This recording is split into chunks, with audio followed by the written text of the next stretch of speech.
ఇదే కదా నీ కథ ముగింపులేనిదై సదా సాగదా. ఇదే కదా నీ కథ ముగింపులేనిదై సదా సాగదా.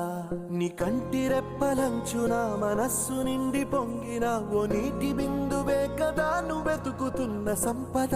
ఒక్కొక్క జ్ఞాపకానికి 100 ఏళ్ల ఆయువుందిగా, ఇంకెన్ని ముందు వేచనో అవన్నీ వెతుకుతూ పదా. మనుష్యులందు నీ కథ మహర్షిలాగా సాగదా. మనుష్యులందు నీ కథ మహర్షిలాగా సాగదా.